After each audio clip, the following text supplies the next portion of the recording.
Within hours of Terry Stott and the Portland Trailblazers parting ways on Friday night, their star Damian Lillard made it clear that he wanted Jason Kidd as his successor. This endorsement not sitting well with Kidd, who formally withdrew consideration from the gig, saying Dame's public proclamation left him uncomfortable and feeling like he would put both Dame and Portland's process in an awkward circumstance. Stephen A., who should the Blazers target as head coach to keep Lillard happy? Well, to answer the question, number one, it was right to have been Jason Kidd because that's who Damian Lillard wanted.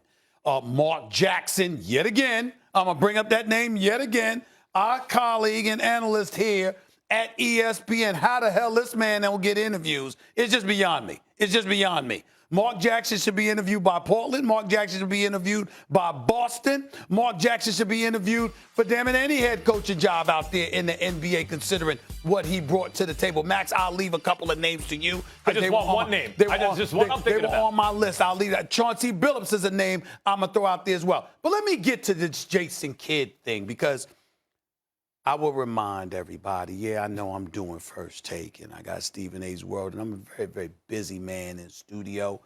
But I have been covering the NBA for a quarter century. I do know a lot of people, and I know everybody involved in all of this stuff with Jason Kidd. Everybody. Now, let me say this. Jason Kidd's name comes up.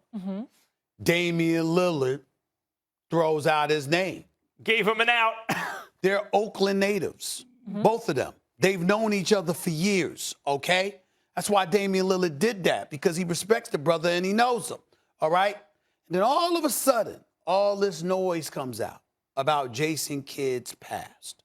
Molly, domestic violence, 2000, 2001, I believe it was, DWI, 2012.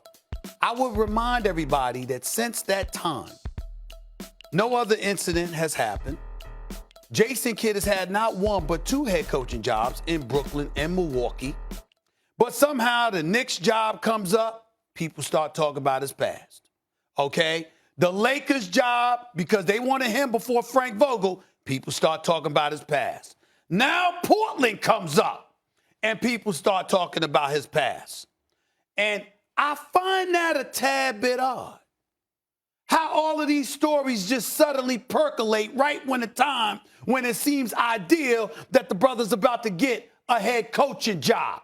At some point in time, it's like this. Excuse me. What about merit? The merit of what you do? Because Jason Kidd has been happily married for over 10 years.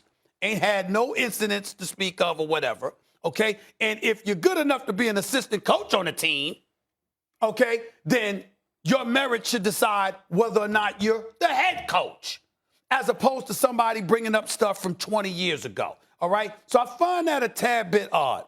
He was not uncomfortable.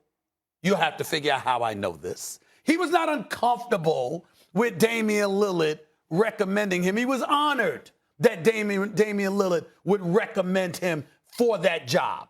Now, Neil O'Shea is running the show in Portland, okay? And he finally decides to get rid of Terry Stott. And all of a sudden, you hear these candidates, and conveniently these stories come leaking out. Max, now you know me.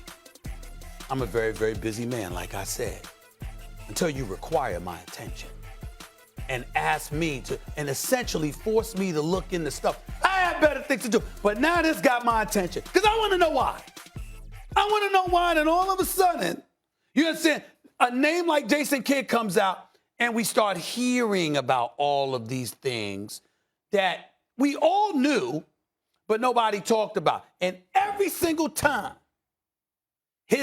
he comes up for a head coaching job, that's the only time somebody says, wait a minute now this man's employed. Ain't like he ain't been unemployed. He's employed in the NBA. Yeah.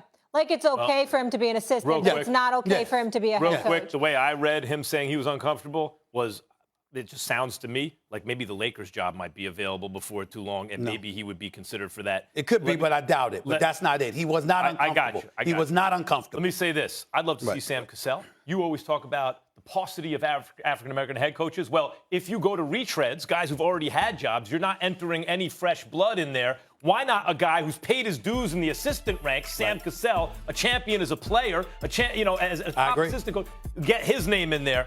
And I really like that idea of Sam Cassell. Yep. And so do I. Yeah. So do I. Yeah. And by the way, Jason Kidd, just so you know, Jason Kidd with Sam Cassell, where their strength comes in, particularly with Jason Kidd, why the Lakers were so interested in him, it was Jason Kidd that developed Giannis.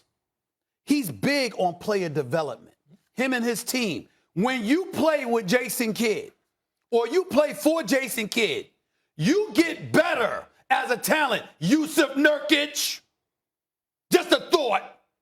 Just a thought. You give Dame whatever coach he wants. Yes, you Dame do. Lillard says, I want this Neil coach. O'Shea. Who would you want, Kidd or Cassell, if you had a choice?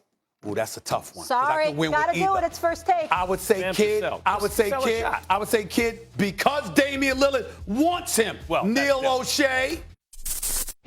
Thanks for watching ESPN on YouTube. For live streaming sports and premium content, subscribe to ESPN Plus.